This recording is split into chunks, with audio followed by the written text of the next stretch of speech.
Welcome to another Highland High School video physics lesson. Today's lesson is on elastic potential energy and its role in the law of conservation of mechanical energy. Elastic energy is the energy that will be associated with a stretched or compressed spring. Now, if you're going to stretch or compress a spring, there will most likely need to be a force to do this. And there is an equation for elastic force. And that equation is that the force elastic equals K times delta X. This K value is known as the spring constant. It is measured in newtons per meter, and it is used to explain or used to describe how stiff a spring is.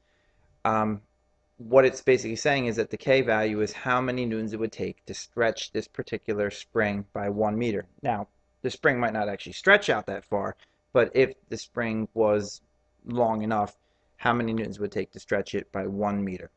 The unit of delta X is a stretch or compressed value. It's basically saying how much you stretch or compress the spring by from its original position. So if I have a 5 centimeter long spring and I stretch it out to 7 centimeters, then the delta X would actually be the difference between those two, which would be 2 centimeters. So it doesn't measure the spring itself, it measures the change in the length of the spring when it's stretched or compressed. Okay, the second equation that we will use is the elastic energy equation. Because it is a conservative force, it will have a potential energy associated with it, and the potential energy elastic is equal to 1/2 times the spring constant times the stretch or compressed value squared. Okay, that means that the further you stretch it or the further you compress it, the more potential energy it puts into the scenario. Now finally, our last equation is the conservation of energy equation, and basically we rewrite the law of conservation of mechanical energy because it is a conservative force. We add it to the conservation equation, so now we have PE elastic initial plus PE gravity initial plus KE initial would equal the same values, but final, as long as there's no other forces in the problem beside gravity and beside the spring. If there's any non-conservative forces applied, we must remember to use the work equation because that will change the energy of our system. To show you how mechanical energy works and its role, how elastic energy works and its role in the conservation of energy, we are going to go to the PHET website and take a look at some things bouncing up and down on springs. To show you how this works, we're going to look at the PHET simulation called Masses and Springs. Now what we have here is a reference level in which the spring is at its resting position. I'm going to take a mass of 250 grams. I'm going to hang it from here, but I'm going to release it exactly from the uncompressed spot. Now if we look here at the moment, because the spring hasn't been moved and it's also not currently moving, there's no kinetic energy because it's not in motion, and there's no elastic energy yet because I have not stretched the spring at all. Now we do know that there's definitely potential energy of gravity because I'm above some reference level, which by the way is somewhere below the screen here, so we can't really we can't create a zero level very easily. So it will always have potential energy, gravity in this scenario. But if I release, we know that it will begin to fall because of gravity and therefore start to pick up kinetic energy. But at the same time, we'll notice that when I let go of it, the spring begins to stretch. And when the spring begins to stretch, what happens is that elastic potential energy is put into the scenario. And if we slow this down to a 1/16 of its actual rate, we see that as it gets closer and closer to the bottom in which it's stretched out the most, the elastic energy is at its highest value. And we see that it decreases until it gets back up to its resting position in which there's no elastic energy. If we look at gravitational energy, we see it declining because it's getting closer to the zero reference level. It doesn't actually make it to that point though, so it doesn't make it to true zero. And what we notice is that the kinetic energy during the motion is fluctuating. It's zero at this highest point.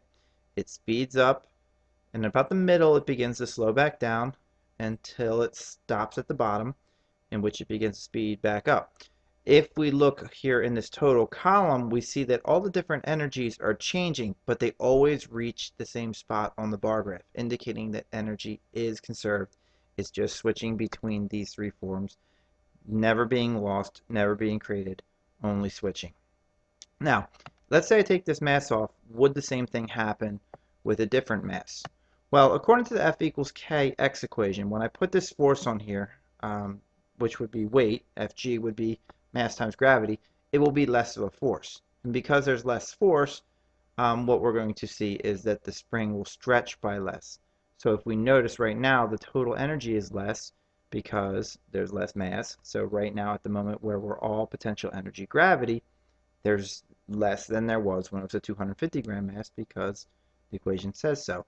Now that means that when this thing is stretched, because it only has a certain amount of energy, that when I let go of it, we're running it at its slow simulation speed again, but when I let go of it, it can't go as far down now because it doesn't have enough energy to stretch this out when it becomes potential energy elastic as far as it did when at a higher mass. But what we do notice is that the same exact pattern's happening. The total energy is the same throughout. We see that the potential energy elastic is greatest here at the bottom. When we get up to the top, it's mostly potential gravity. Well, actually, it's all potential gravity. And in the middle, the Ke is fluctuating around, being 0 at the bottom, and again, 0 at the top. So, the law of conservation still applies, or I'm sorry, the law of conservation of energy still applies as long as there's no extra forces beside gravity and elastic. So we see this thing should go on forever because the energy should just switch between forms. Now we know that this doesn't happen in the real world, and again, that's because there are other forces beside these in the world that will affect it. This thing, as it's falling in the real world, will encounter air resistance, there will be friction in the spring, and all kinds of things will cause me to lose energy. So we don't see this in the real world, so we have to use a simulation to explain it. Hopefully this lesson showed you a little bit about the law of conservation of energy and how a spring and the elastic energy can be incorporated into it. Please make sure you view the other lessons to see how problems involving elastic potential energy are solved.